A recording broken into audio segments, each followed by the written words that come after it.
All in one Sunil Khare YouTube channel में आपका स्वागत है। दोस्तों, मैं एक दुर्लभ विषय पे चर्चा कर रहा हूँ। बहुत कम लोगों को पता होता है कि एलपीजी उपभोक्ता के लिए यदि कोई परेशानी आती है गैस सिलेंडर संबंधी, तो वो कहाँ से संपर्क करे, कहाँ से उसका हेल्प ले और कहाँ से उसके निदान को प्रयास करे। तो उसके पास एक ही विकल्प होता है, जिस एजेंसी का वो ग्राहक होता है तो उसी एजेंसी में फ़ोन लगाता है और कुल मिला के लेट लतीफ़ी होती हैं और ये तमाम परेशानियां आती हैं।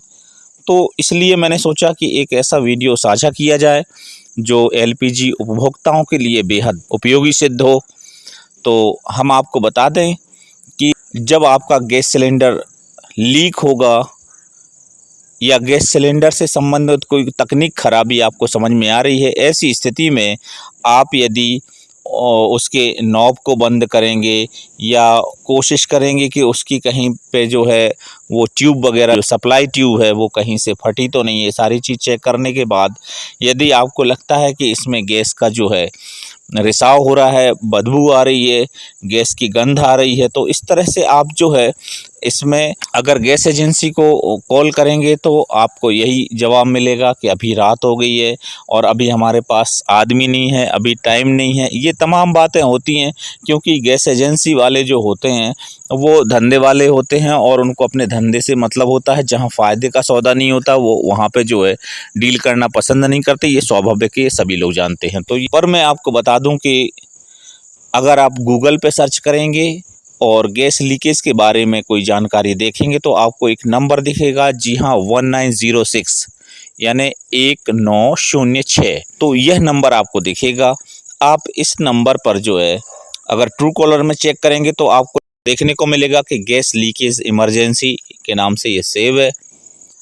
तो इसमें आप जब बात करेंगे तो इसमें जो इसके ऑपरेटर हैं, महिला हो सकती है, पुरुष हो सकते हैं, वो उठाएंगे और उठाने के बाद इसमें अटेंडम जो है कार्रवाई करते हैं और विदिन एक आध घंटे के भीतर जो है आपकी समस्या का जो है निदान मिलता है। आपको जो है चौंकाने वाली बात ये समझ में आएगी कि कोई इतने जल्दी कैसे आपकी समस्या को ठीक कर सकता है। और आधा से 1 घंटे के भीतर यदि आप किसी शहर में हैं तो वहाँ पे आपके यहाँ जो है अटेंडर वहाँ पहुँच जाएगा और वो आपके परेशानी को जो है तुरंत दूर कर देगा। तो ये इस तरह से मैं समझता हूँ कि ये बहुत बड़ी सुविधा जो है केंद्र सरकार द्वारा चलाई गई है और ये जनमानस को अभी तक पता नहीं है।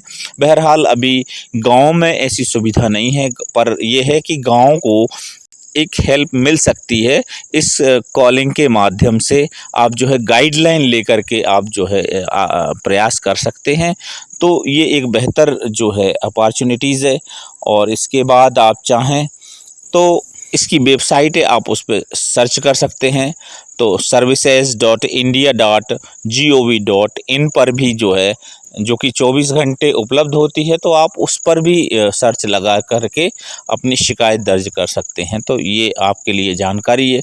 तो सभी एलपीजी उपभोक्ताओं के लिए जो तमाम शहरों से जुड़े हैं वो इस नंबर का प्रयोग करें और अपने रसोई में, अपने किचन की जो है सुरक्षा बनाए रखें, अपने परिवार की सुरक्षा बनाए रखने में मदद ले सकते हैं। तो ये तो मैंने आपको गैस रिसाव के समय पे जो इमरजेंसी नंबर है वो मैंने बता दिया, पर इसमें जो खास ज़रूरी बातें हैं जो आपको सावधानी बरतनी चाहिए, जो इनिशियल स्टेज पे जो आपको जिन बातों को जो है अपनाना चाहिए, वो मैं बातें आपको रख रहा हूँ। सबसे पहली बात यह है कि जब आप अपने रसोई में जहाँ गैस सिलेंडर रखा है वहाँ जब आप घुसते हैं तो आपको इतना सजग होना चाहिए कि आप वहाँ की स्मेल को नोटिस कर सकें।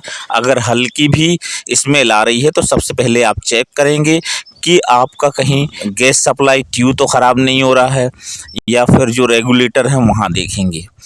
तो सबसे पहली ये बात हो गई। दूसरी बात, आप यदि वहाँ पहुँचते हैं और आपको स्मेल आ रही है तो उस समय आपको ज़रूरी ध्यान रखने वाली बात है कि आपको वहाँ पे माचिस यूज़ नहीं करनी है, आपको वहाँ पे लाइट नहीं जलानी है। क्योंकि जब आप लाइट जलाते हैं तो वहाँ लाइटिंग के समय जब ऑन होते हैं बटन, तो उस समय जो है स्पार्किंग होती है और एलपीजी के लिए स्पार्किंग सफिशिएंट है पकड़ने के लिए, तो ये बहुत बड़ा यहाँ पे जोखिम होता है।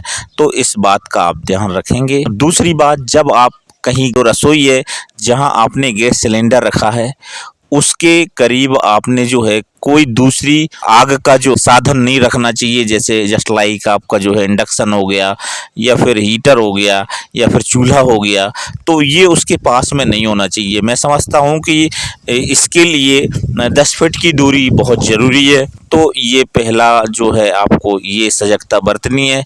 दूसरा जो है आपका गैस सिलेंडर के पास में फ्रिज नहीं होना चाहिए। फ्रिज के अलावा कोई भी इलेक्ट्रॉनिक इंस्ट्रूमेंट उसके पास नहीं होना चाहिए। उसमें भी आपको 10 फीट की दूरी का जो है ध्यान रखना है। इसके अलावा आप जैसे पूजा घर है तो पूजा घर भी आप वहाँ से 10 फीट की दूरी पर बनाएंगे, तो वहाँ जो आप पूजा कर रहे हैं तो उसमें अगरबत्ती वगैरह इस्तेमाल करते हैं, हवन इत्यादि करते हैं, तो वो आग का भी जोखिम बच जाता है। तो ये बात हो गई। अब जब आप गैस चलाते हैं, जब आप गैस यूज़ कर रहे होते हैं, गैस चूल्हा यूज़ कर रहे होते हैं, उस समय यदि आप कहीं बाहर जा रहे हैं, अपना कोई पकवान रख के, कोई चाय रख के, कोई भी चीज़ छोटी मोटी चीज़ है आप जो है वो रख के जा रहे हैं, तो आपको फ्लेम को बिल्कुल सिम कर देना है। फ्लेम सिम करके आपको जो है गैस चूल्हे का जो स्थान है वो छोड़ना है। ये सबसे पहली शर्त है।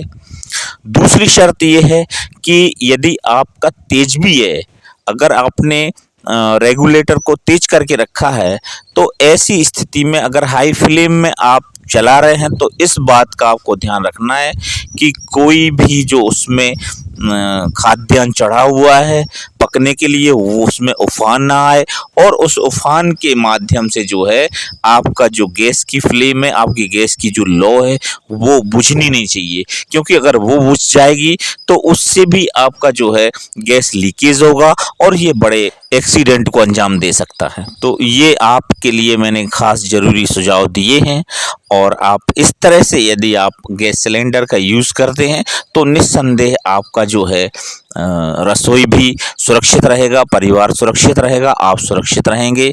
तो गैस का जो उपयोग करना है आपके लिए तो बिल्कुल सुरक्षित करना चाहिए। और फिर मैं बता दूं कि आपको 1906 पे डायल करना है इमरजेंसी के लिए, तो ये आप जो है याद रखेंगे। Thank you everyone.